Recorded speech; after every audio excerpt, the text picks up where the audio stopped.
60 Minutes with Angela starts right now.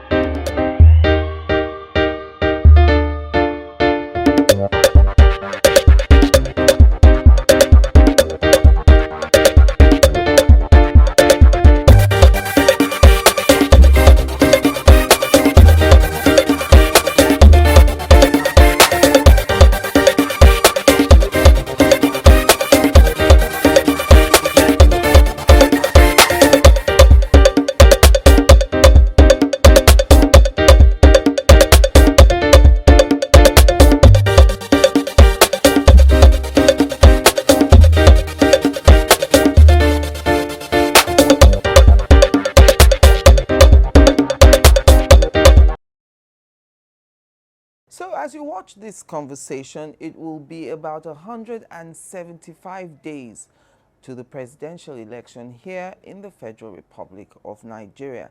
That election is scheduled to hold in February 2023. Now, the election will be conducted for 1,491 constituencies.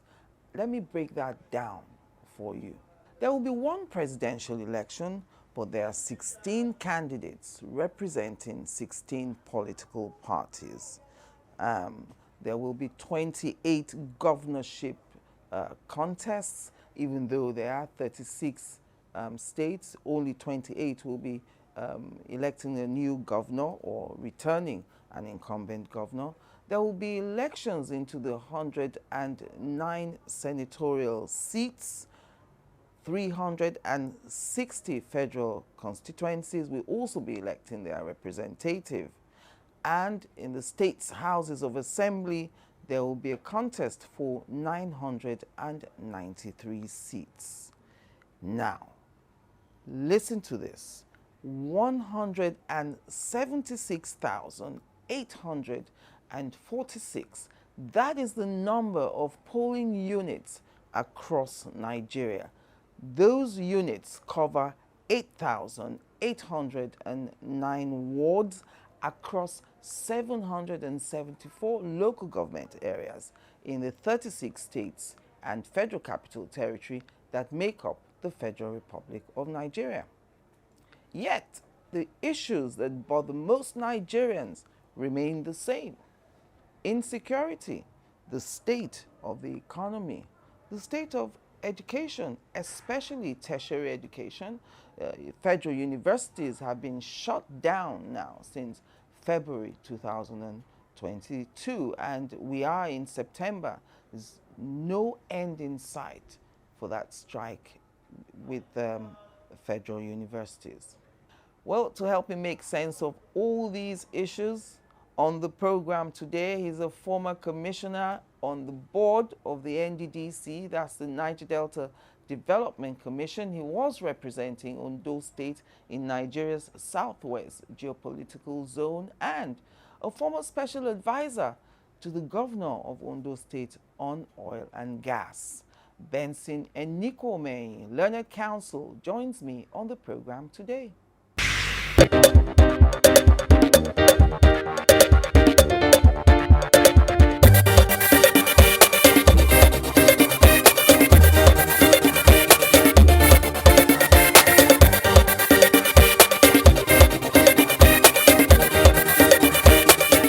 Where are you now? I know that you've been in the PDP before, you've been in the APC before, you've also been in the Labour Party before. Which political party do you belong to as we speak?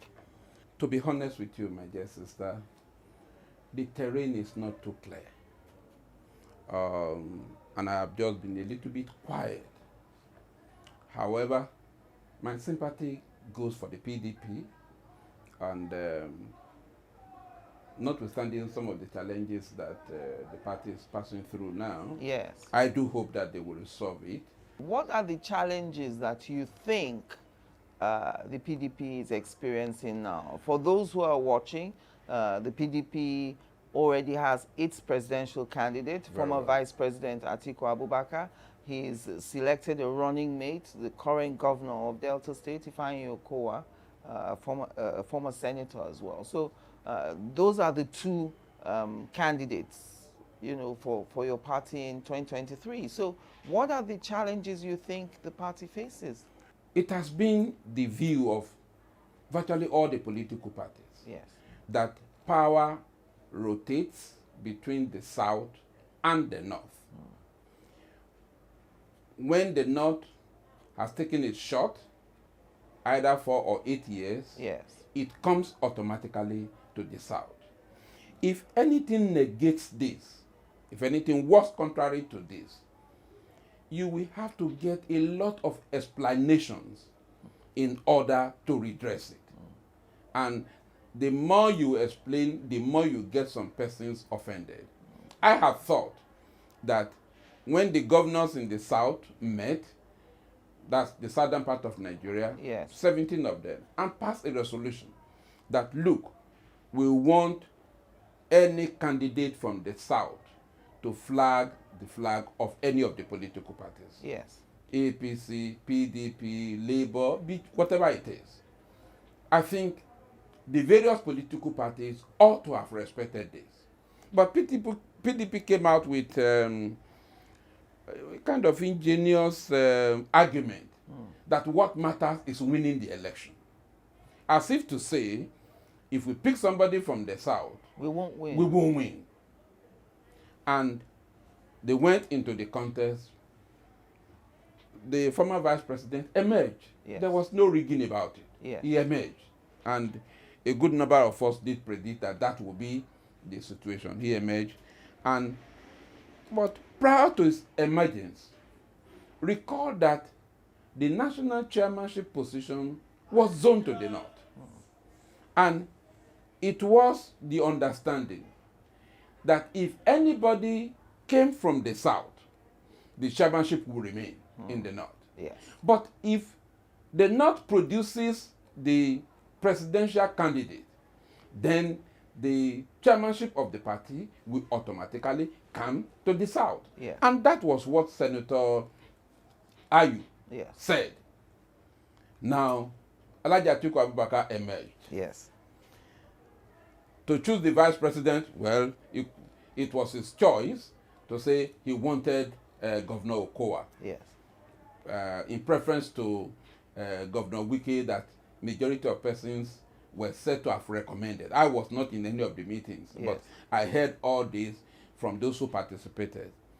Now, if you look at it, the presidential candidate from the North, the national chairman of the party from the North, the chairman of the board of trustees from the North. What do you have for the South? And then somebody is saying that he was voted for 4 years and that he's sacrosanct. Yes, I wanted to quote that the PDP national chairman saying, I was voted as PDP chairman for a 4-year tenure and I'm yet to complete that tenure. Atiku's victory doesn't affect the chairman's position. If, for example, a number of persons are aggrieved, Yes. and they decide to work against Atiku's victory, of what benefit will be the chairmanship position for you? Ruling over a party that is in your position? Or ruling over a country. Or ruling over a country? So, in other words, it is not about self. We are talking about the entity Nigeria, and you cannot underrate what 17 states in Nigeria will do. It is the duty of politicians to talk. Yes. But the populace are the one that will decide ultimately. So when you come to Ondo State to campaign, and they will ask questions, what do we have in the South that is for us? I recall many years back, the late Chief Odumegwu Ojukwu, he came to our university, Great University of Benin, and when he was giving the lectures, one of the lectures, he said, when his case was to be decided at the Supreme Court, Yes. that was the case of Ojukwu and the governor of Lagos State. He said, as soon as he saw Justice Kayode Esho, Mohammed Bello, a lot of them coming inside, and he didn't see anybody from the Eastern extraction, that he was beginning to feel jittery. Yes. But he said, as soon as he saw my Lord Honorable Justice Chukwudi Oputa, entered, he said, at least I am sure my person is there. So if that could happen at the judicial level, then what about the political level? To say, oh, our man is the national chairman. We are not slaves to the North. To say, we hold all this. And somebody says, it doesn't matter. Let us win. So when they are sharing the meat, yes, you take one, you take the second, you take the third, you take the fourth, and there are 6 pieces of meat in the pot. And you have taken 1, 2, 3, 4, 5, and somebody say it doesn't matter. And you eat the 6th one, I have nothing to eat. So it's a matter of sacrifice. Let's think about it. The presidential election matters to us more than the national chairmanship position. And so I call on our national chairman, if he's by any means listening to this, if he's a statesman, this is good for us. Let us balance the equation. Let us have the national chairman from the South. And if we are talking about the South now, I think we should be talking about the Southwest. Yes. Because the Southwest ought to have been the place where the national chairman will come from. So that balances the equation. I think this issue, if it's well sorted out, yes, and I think the flag bearer should do more about it, because it's the flag bearer. He's the one who loses more than any other person.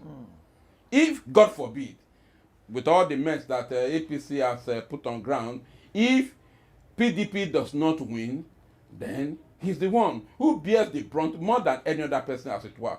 He should be able to put pressure on the person serving this particular position and say, please, let's do this in the interest of our party.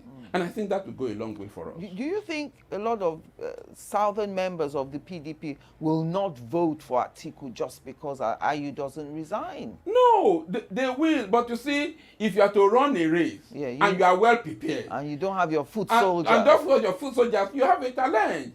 So somebody who is a sprinter and is having a whitlow in the leg, it's an issue. Yes. So when you are beginning to talk, you are not the only. It's not going to be primary or delegate election. There are people who will say, oh, we don't have any stake in this party. Yes. They have taken everything. Those who heard those words will take them home. And so it is good for us. Yes. For the purpose of inclusion, for the purpose of all of us coming together, please let the North hold the presidential candidate, which it has been done by reason of the election, all well and good, but the chairmanship position should come to the South. I think it's a sacrifice that Senator Ayu should make. Nobody should grandstand on I was voted for this. Yes. It is for the interest of the party. If the South is saying this, then we must they look should at pay it. attention. Very well. And so you've made this, you've analyzed this now, North and South. So let's come to the APC, the ruling party at the center. You've also been in the APC.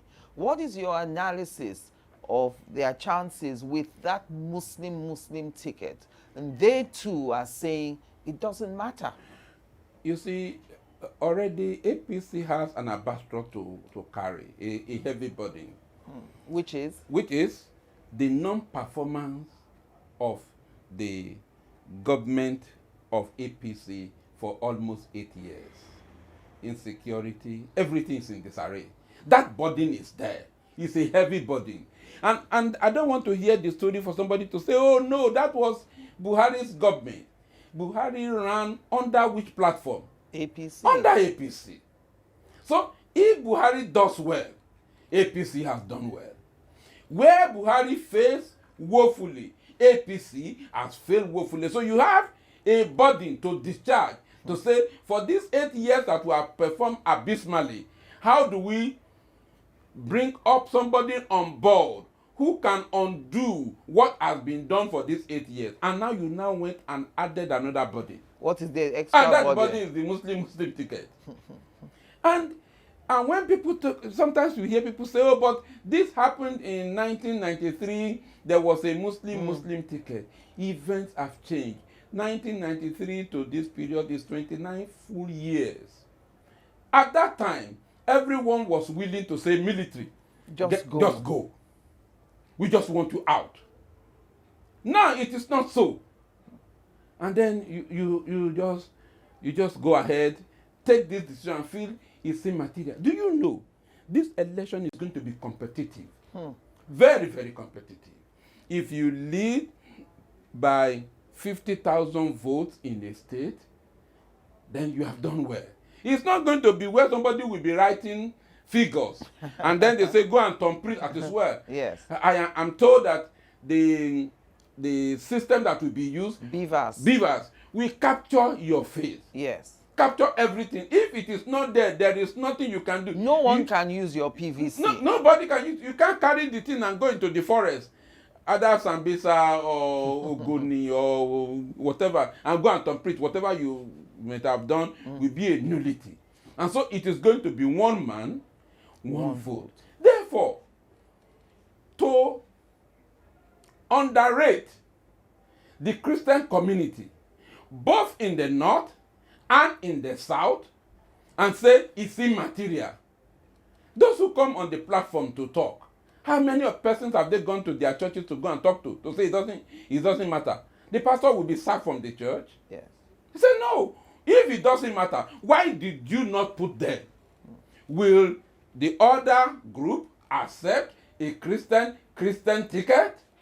What is good for the goose is also good for the gander. You check it. If you are going to shoot an animal with a pin, yes, and the animal is screaming, you know the animal blood passes through the vein. Test your body first and see how you will fail. And therefore, it's a big burden. The burden of non-performance is there on APC, which they have not discharged, and nobody has been able to discharge it. I see the learned SAN, Professor Keyamo, he comes on air, he talks, he compares this. Those are just atmospheric display. They don't go to the root of the matter. Because when APC was coming on board, they said for security, for corruption, for the economy.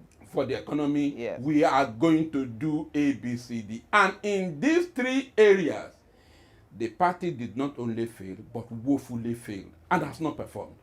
And so that burden is on the neck of APC, very heavy. Like somebody carrying Olumo rock on the neck, yes, and it's walking. And then you now went ahead and tied his feet to hippopotamus that is throwing him inside the river, which is the Muslim ticket.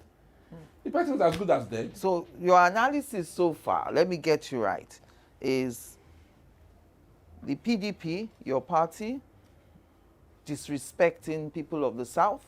That's correct. The APC, the opposition party, disrespecting Christians across the nation. Across the nation.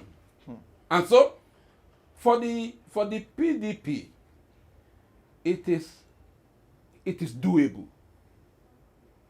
In that there is no time limit in which the national chairman can resign. However, doesn't that mean then that the PDP will be aiding 16 unbroken years of a northern presidency? Well, that was what I said earlier.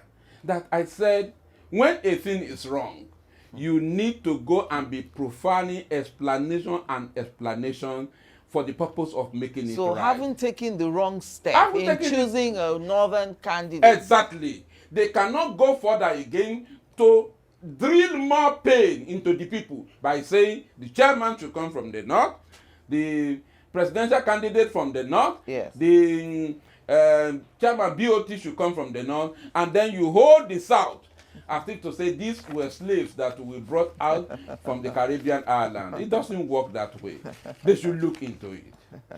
So do you align then with the Rivers State Governor Wike and his camp, who think that when Senator Ayu, the national chairman of the PDP, called the Sokoto governor, Tambuwal, the hero of the PDP convention, to them it looked like there was a script being played out, a script of collusion, to edge Wike out of that race.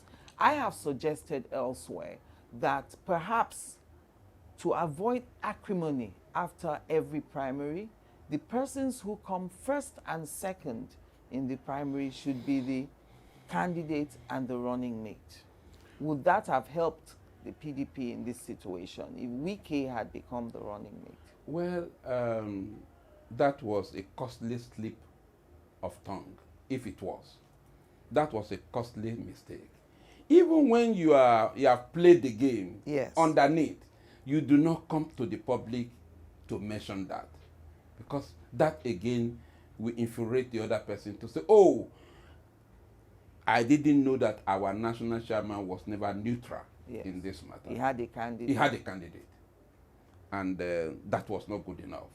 However, we must move forward in this respect. If that is the price he pays, I won't say that is the price, but the price that he should pay for this is the price of balancing the equation. But that also can also add to it, because the matter is not strictly Wike alone. Yes. But somebody must be the individual who leads the struggle. So Governor Wike is available at this time to say, look, if I didn't have the opportunity to do this, but we are now looking for a balancing, you must do it. I think that is neat enough, and that is good enough. Yeah. But that was the slip of that tongue, or whatever statement that was made, the hero, that was not necessary. You can call the individual aside privately and say that, but to make that one to come to public, it means there was a script that was on before now, and which was played out. That was not neat enough. I think it must be accepted. I know they say that the candidate has discretion to appoint his running mate. Do you think, Atiku should have considered Wike? Yes, he does. He had the discretion. But you see, in the circumstance in which this matter arose, if I were to be the presidential candidate, I would throw the thing to the party. You can clandestinely go behind and tell the party, this is my choice. Yes, and so, let the party do the appointing. Do the appointing. So whenever the story comes out, no, I was not the one. I gave it to the party. Whoever the party brings for me, I can work with. Join us again after the break.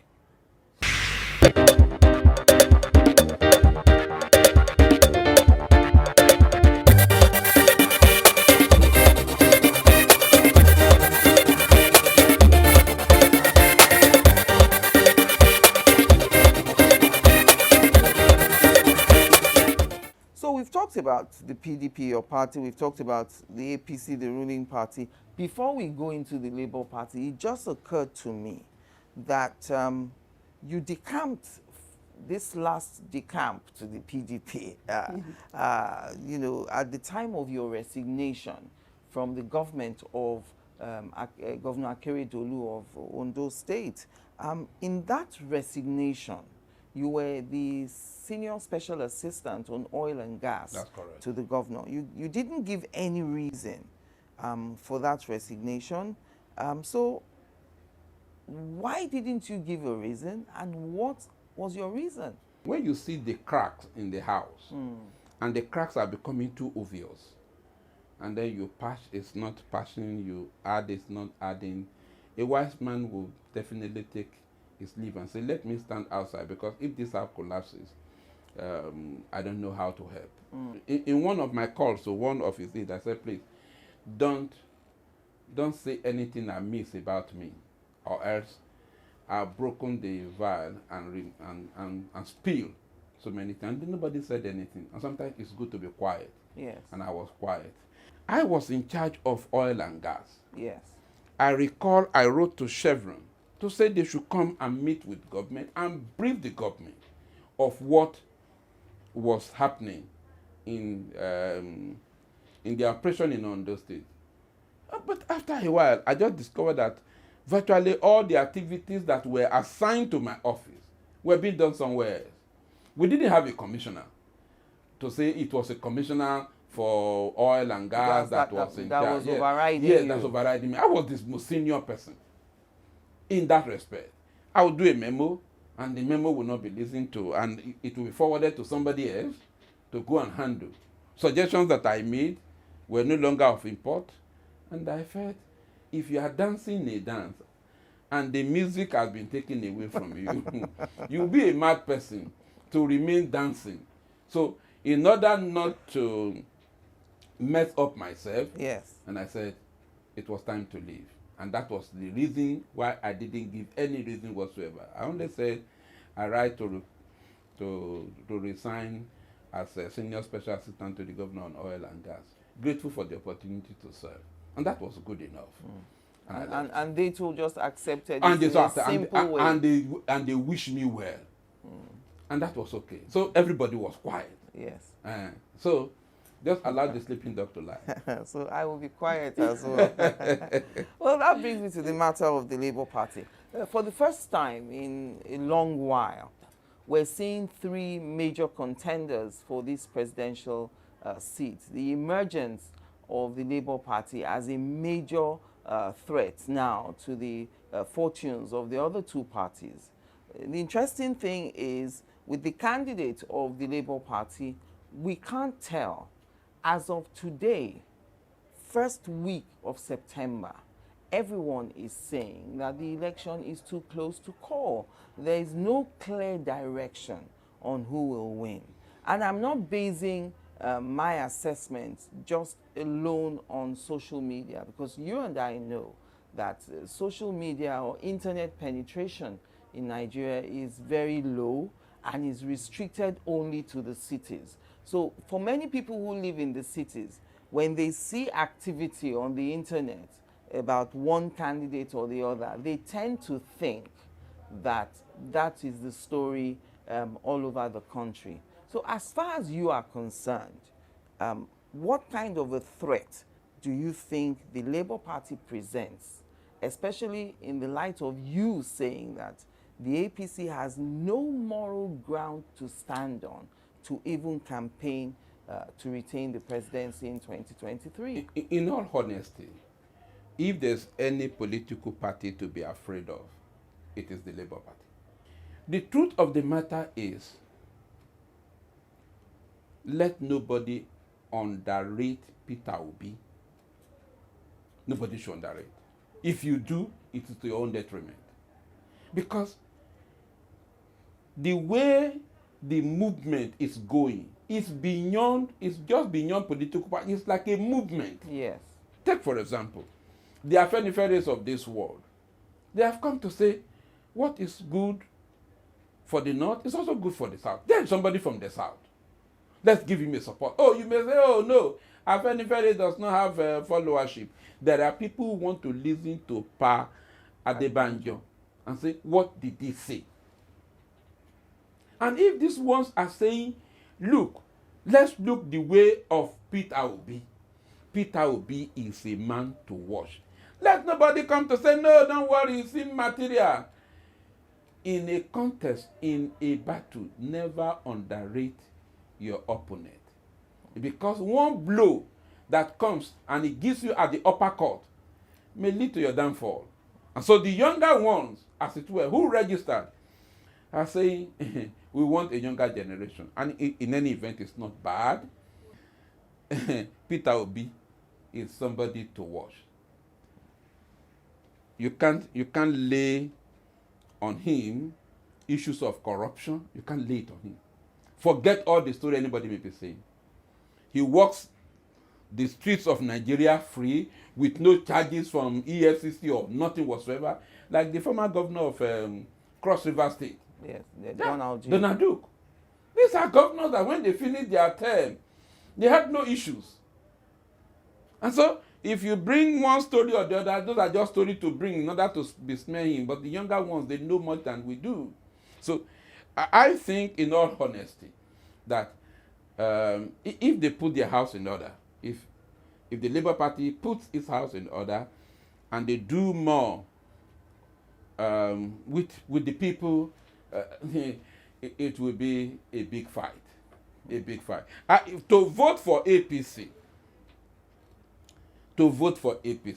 yes, is to replicate the next or the last 8 years we have. Oh, now somebody will say, but it's a different person. It's a that different is, thing, person because that is coming on board. I've asked the question that, what can the candidate of the APC be coming to say he's going to do differently that he didn't recommend to the APC administration in the last 8 years? When the campaigns were on, Ashwaju Bola Ahmed Tinubu, I can't quote him rightly. Yes. He said, when France was challenged, they called on Charles de Gaulle, their general, to come on board. He mentioned somebody again in America that when they were challenged, they called on so and so to come. Now he now said, Nigeria is challenged. We are calling on General Muhammad Buhari to come on board. That was his campaign. Has he opened up that Buhari failed? He should tell us. If he agrees. If he agrees. Then we'll know he's starting a new course. But to say I will continue in the legacy of Buhari, the legacy is simple. More corruption, more insecurity, economy messed up. Can you imagine that as of today, dollar to a naira is almost about 700 naira to a dollar. And we're here, and somebody is in charge. And we'll see all that are transpiring. And somebody will come and be explaining, are you talking to dons? Are you talking to people who don't know their right from left? I am scared to the marrow to travel from here to Abuja by road. Scared to the marrow. I dare not do it. And going by air is almost impossible. It's killing. And that is the economy. And that is the economy that they met that was not as bad as this. Somebody says, yes, when they came, it was because PDP had messed up that particular situation. And then COVID came. And come on. Chief Olusegun Obasanjo made the economy in a mess after the military had left. In 1999. In 1999. Built it up. Went ahead. Looked for pardon for our, what do you call it, our debt. I think over $12 billion. What have these ones done? They should tell us. Tell us one single thing that has been done. ASU has been on strike. When this government was to come on board, there was ASU strike. They said, oh, the government was not listening. And now they are here. And somebody will be talking and saying it's immaterial, it doesn't matter. So for APC, they are already below zero. For something to offer, below zero. So to add more burden to it, they need to tell us what did we do differently and separately that will make us to believe here is a government that we can trust. If you don't trust PDP, the next person to trust will be Labour Party. Say you don't trust PDP, I can tell you in all honesty, the next party to trust is Labour Party. You said earlier on that unless the APC comes out to say this administration has failed. We admit our error. But how can they do that? Then it will be like throwing themselves under the bus. Yes, you shall know the truth, and the truth will set you free. You must come up and say, oh, the fact that your father messed up, you should also bear your name. That this area they didn't do well. Okay, the administration of Jonathan that APC challenge that was clueless. Just a few days ago, I saw the candidate of APC going hand in hand to meet Jonathan to say, we are consulting with him. Is it the cluelessness you are consulting for? His cluelessness. His cluelessness. Yes. Is that what you are consulting for now? If you say somebody has zero to offer, why go back to him? There's a burden on them. You can't say the APC hasn't done anything. I mean, the Minister for Works and Housing, Babatunde Fashola, was saying the other day that any right-thinking Nigerian will vote for the APC again. And in what respect? They delivered. You know, they might not. Insecurity, I admit. Okay. Infrastructure. You can't say they haven't done anything. They came on 3 plans. They are 3-point agenda. 3-point agenda. Insecurity, number 1. Number 2, fight corruption. Fight corruption. Number 3, then economy. The economy. The economy. Now, you can say the infrastructure falls under the economy and all the rest of them. But the first thing to do, that is the policy of government, that for every government exists for the security of life and property. My sister, with greatest respect to the learned SAN, Yes. I have a good respect for him. But the government in which he participated, for the three agenda that they brought up for this country, even if you are not right thinking, if the head is faulty thinking, it will not even give them a pass mark. Join us again after the break.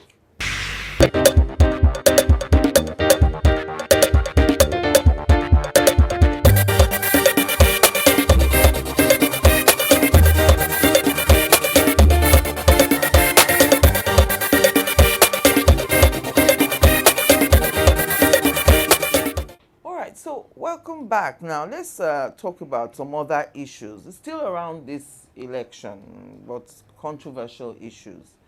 The running mate of the APC's presidential candidate, Kazim Shettima, was at the NBA conference. That's the conference of the Nigerian Bar Association recently, and he made a controversial statement, what many consider to be controversial. He said that he, as the vice president, would handle security issues, while his principal, that is the presidential candidate, will handle the economy. Now, the running mate of the presidential candidate of the PDP, Delta State Governor Okowa, says perhaps Shettima is not conversant with the Constitution. He thinks that it would be absurd for the vice president to handle security when it is the president that is the commander-in-chief of the armed forces. I won't know what the man was thinking. It's not possible. The man in charge of the armed forces of the Federal Republic of Nigeria is the president. It's only where the president is not available that the vice president, as acting president, yes, will take a decision. Okay, so what if in discussions, in negotiations, you know, I've come to you now, Mr. Enikome, I want you to be my running mate. And if we emerge as president and vice president, you will handle security issues. Now, you see, you cannot assign what the Constitution gives to you. You must amend the Constitution to say that particular section is shared between the president and the vice president. Yes. It's not so. Until that is done, you can assign what to the vice president to do, which may even look like he is taking security decisions. Yes. But it is not for him to come. It is at your discretion. It is at your command. It is not the other way around to say, I will be doing this, he will be doing he that. will be doing that. It is overreaching, very, very far overreaching. It's only that, you know, I like Asiwaju Bola Ahmed Tinubu. He has mellowed down on that issue. But I'm sure at home, they should have called the man to order to say, please, you don't talk this kind of thing in the public. Yes. You don't say it. And there's no explanation to explain it off than to say it was an error. Do you support all the meetings they've been having in the UK? You know, the last 2 weeks we've seen... It is very nuisating. Very, very nuisating. Very, very annoying.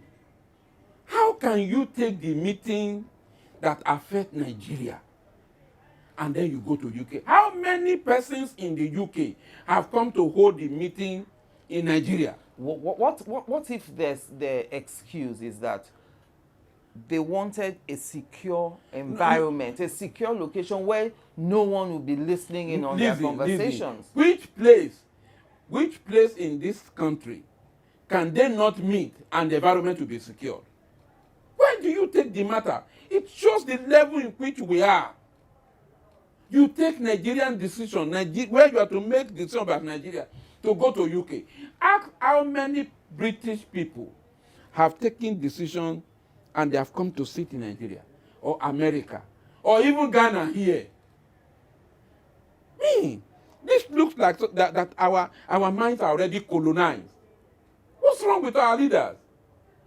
You mean to say if they sit down at Transcorp in Abuja, they can't decide? No, but people will see them meeting and everyone will see. Whether people see them, Did people not see them in UK? How did we know that they were taking photographs? Are there not meetings that they hold closed door meetings? Don't they hold security meetings in Nigeria? Do we take it to UK? Hey, what's wrong with us? Travel all the way to America to go and discuss about what? About running mate, to discuss about security. Are those the people to teach us? The hotel that they stay. So the people there cannot poach into their discussion? Cannot bug the rooms. Cannot bug the rooms?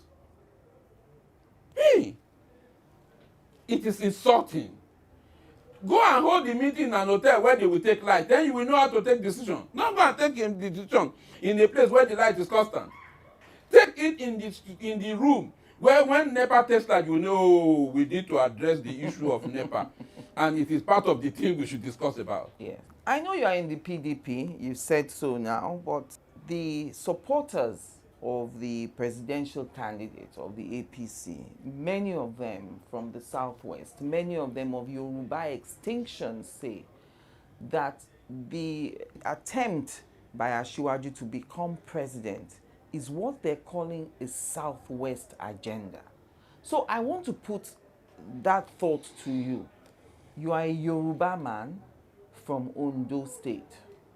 Why are you not aligning for a Yoruba man from the Southwest geopolitical zone, such as yourself, to emerge as president? Don't you think that ethnicity should play a role in this election?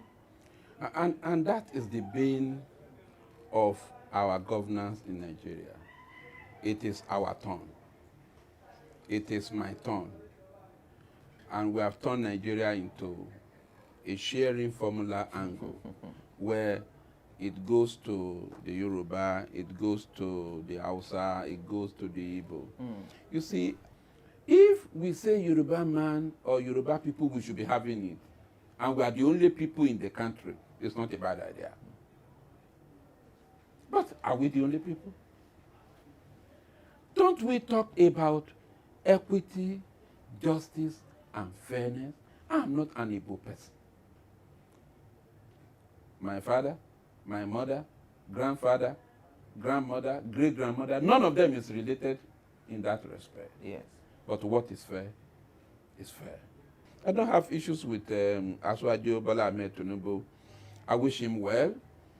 I wish him his campaign. But will you be voting for him? Oh, I'm a PDP person. Right. Okay. If PDP puts its house in order, yes, and they do well, why not? But if they don't, alternative exists.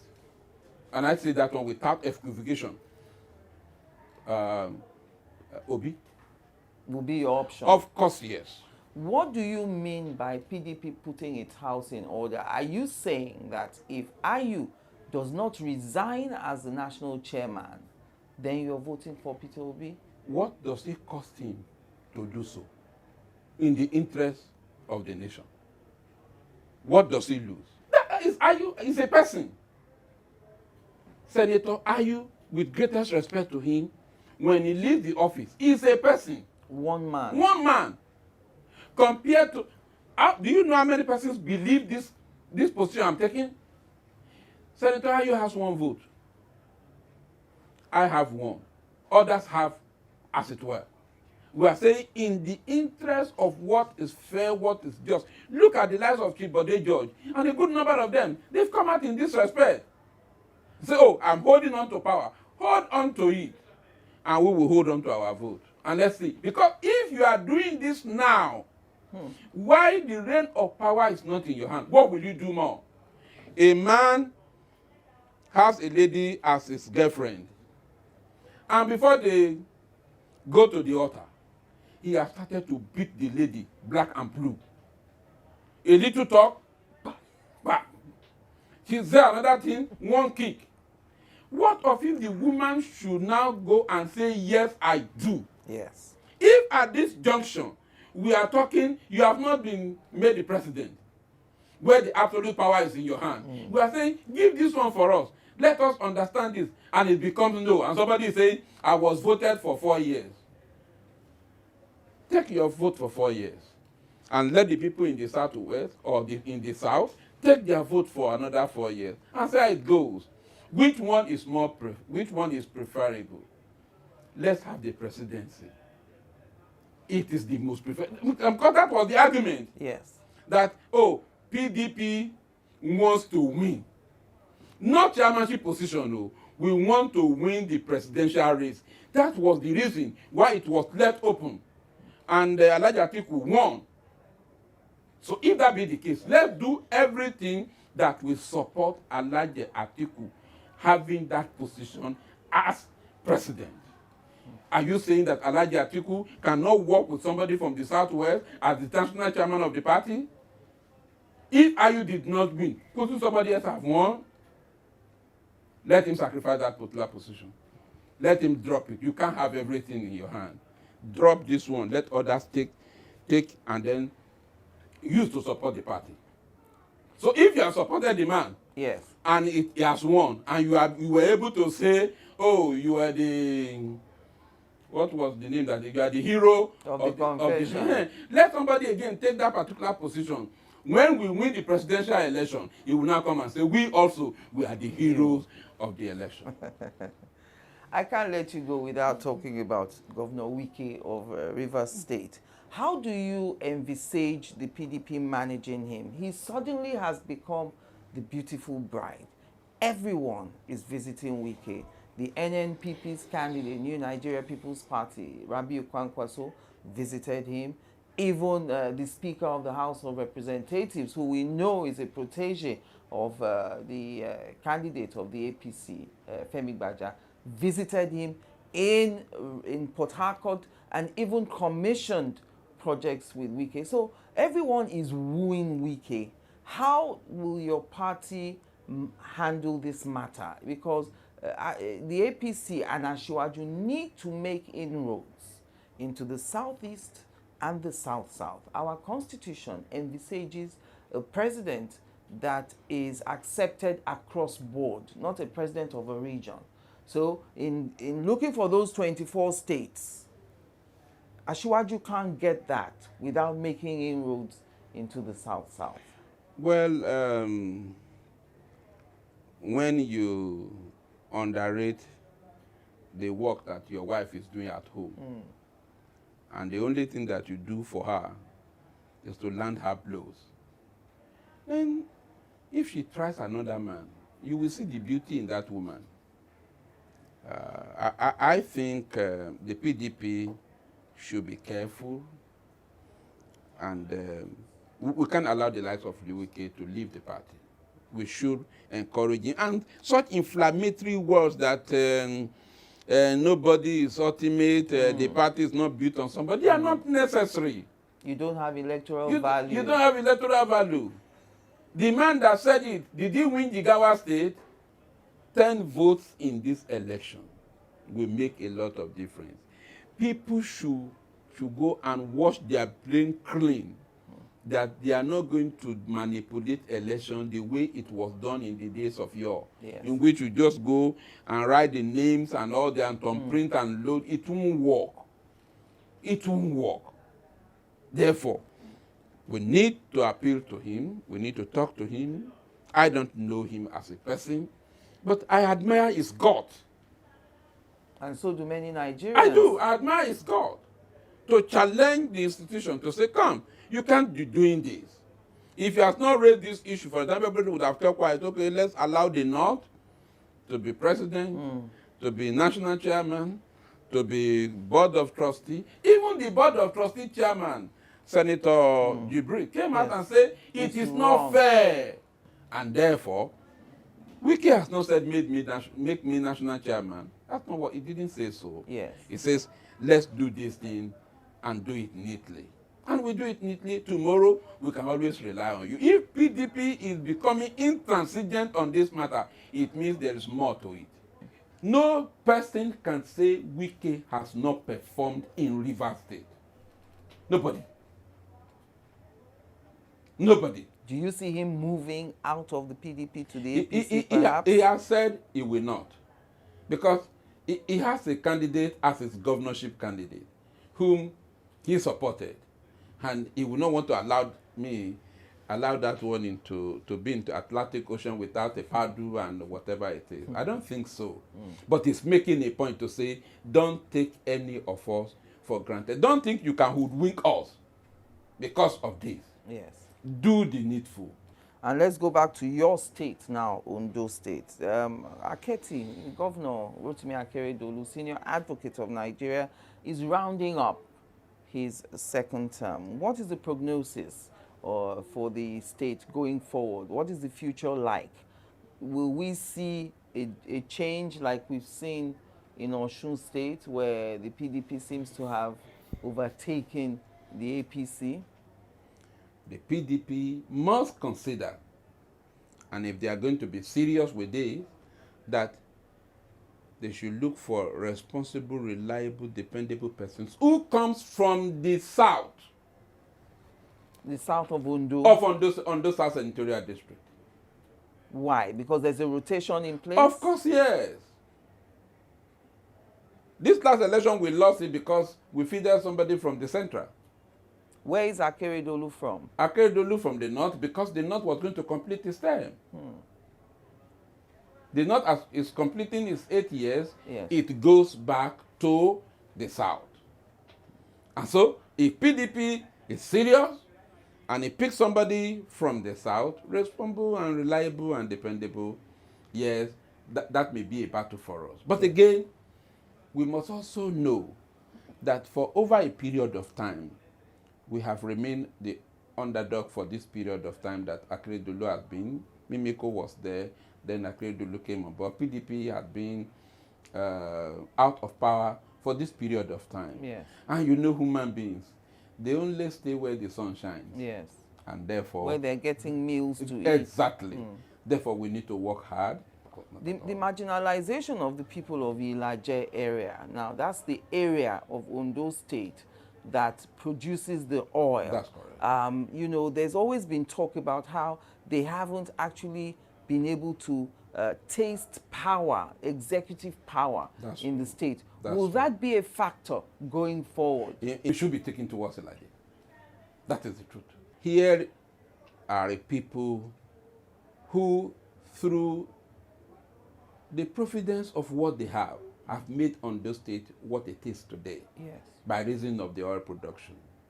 For goodness sake, let's look towards their end to get somebody who will pilot the affairs of this state for a period of time. The last time the people enjoyed some basic benefit of life was when Agagu from Ekale became the governor. He was the one who opened up the road from Igbokoda down to Ogbonla, then from Igbokoda down to Akintubuwa, and from Akintubuwa down to Araromi. That was the only time. The road that is leading to Ayetoro, since Agagu left, nothing. Nothing. Ayetoro community is almost gone because of the sea incursion. It's as good as gone. All the places we knew that were Ayetoro, they are now at the sea. The sea has overtaken them. This same sea, is it not what people in Lagos here conquered? When the sea was taken over Babish, what did they do? Eco-Atlantic City. Eco-Atlantic City. Can't the people in governance, in government, come over and learn if they need to take 6 weeks to come to Lagos and say, how did you do it? And go and rescue this area. But because they are not concerned, I know if one of our own is in charge, because his father's house or mother's house is involved, he will be concerned. We need somebody from that area to be able to, as I talk to you today, a large chunk of Ilaje area, there's no road network, there's no electricity, there's no pipeline water. As I talk to you today. In Ondo State. In Ondo State. When you leave Ugbonla from Abetobo, which is from Ugbo, the whole of Ugbo moving down to Ebinga. No road network, no light, nothing whatsoever. Absolutely nothing. Some parts of the Mahin, Ogogoro, and all those things down, there are no. In fact, out of the 12 wards we have in larger local government, only 2.5 wards are on land. The remaining 9.5 wards are on water and no network, no road. Do they vote? Those are the areas where you move voting materials by boat. Of course, yes, they do. Year in, year out, we vote. If I'm to go for election now, It's by water. it's by water. Once I get to Bonla, I have to board, what do we call it, a speedboat. Yes. That will take me down, and the cost can be very prohibitive. And the people will travel to go and vote. The government of Ondo State, and indeed the government of Nigeria, should look towards this end. We are part of Nigeria. And I tell you this, my sister, of the oil-producing states in Nigeria, this local government Yes. is number 5. Yes. Is number 5. It's number 5. It's the 5th. One local government will produce more than Edo, we produce more than Imo, we produce more than Abia, we produce more than Cross River. Edo. At the time I was on the board of the NDDC, our percentage was about 5.3% of the total oil production in Nigeria. Just one local government. Which makes Ondo State the 5th largest oil producing state in Nigeria. Out of the 9. Out or of the 10, 9. yeah. Yes. Akwa Ibom, Bayelsa, Rivers, and Delta. They produce more than we do. But of all the other states, we are higher than them. And nothing is being done. It's not fair. Thank you very much, Mr. Enikuomehin, for having us in your office and spending an hour with me in conversation. Wow. Thank you. It's a pleasure being here. Thank you. Long time, but I'm glad you are here. Thank you very much. And thank you for watching. I'm Angela Ajetunmobi.